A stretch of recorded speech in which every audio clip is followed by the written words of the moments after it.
the Zeta Reticuli and the Reptilians.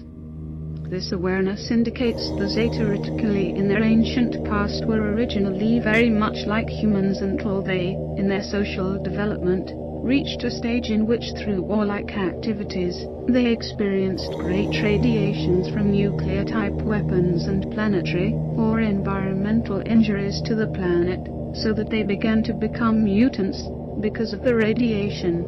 At this time, the draconian reptoids offered their assistance to the Zeta Reticuli to help them overcome the effects of the heavy radiation which was destroying them, which caused them to lose their ability to reproduce, and caused great deformity in their appearance. The Zeta Reticuli accepted the assistance from the draconian reptoids, and the draconian reptoids, through their genetic engineers, began work on helping to create a new form for the Zeta Reticuli through genetic engineering. The present form gradually evolved from this.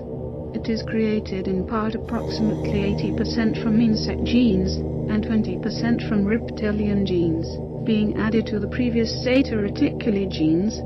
This awareness indicates that for this favor from the reptoids, the Zeta Reticuli were altered to a new race, which could continue to survive, but not without cost, for they were then indebted to the reptoids, and essentially became servants to them, used particularly as mercenaries to do much of their work in conquering other planets.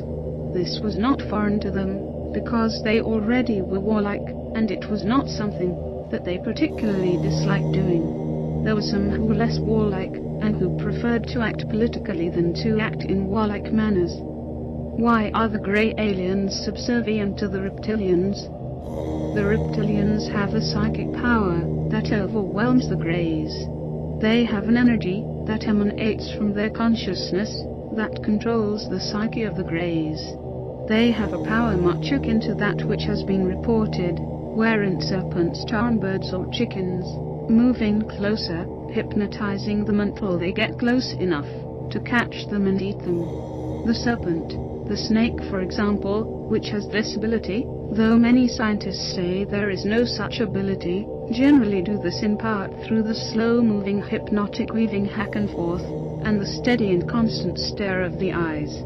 The reptilians do it with a very powerful kundalini energy that emanates from the third eye. This awareness indicates that it is the same as the Kai energy or Kai energy that entities in Oriental martial arts attempt to develop, in order to have greater than normal power in their movements, and in their psyche. That humans have this to some degree, that the greys have this to a lesser degree, but do have a different kind of psychic power that is stronger than humans, and their particular psychic power is that which sucks the astral or psychic power out of humans, particularly when they are staring in the eyes of humans. The greys cannot understand the human individuality. The reptoids have this power to an even greater degree. This awareness indicates the reptoids have emotional power. The humans have emotional power coupled with a degree of intelligence that can be increased quickly. The humans are capable of learning faster than the greys or the reptilians, but the reptilians and greys have been exposed to higher technology for much longer than humans, and the reptilians therefore are advanced, and the greys are advanced over the humans in terms of technology, but the humans also have individuality. That is a mystery to the greys. They cannot understand the individuality, because they tend to think almost entirely as a unit.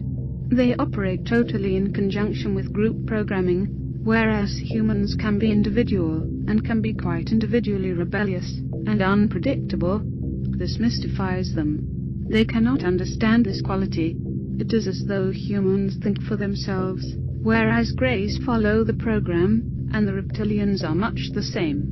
Though the reptilians tend to set the program for the greys, they too operate from a mutual programming based, not so much on leadership among them, as on a subconscious type programming, that humans might call instinct. It has been in motion for countless years.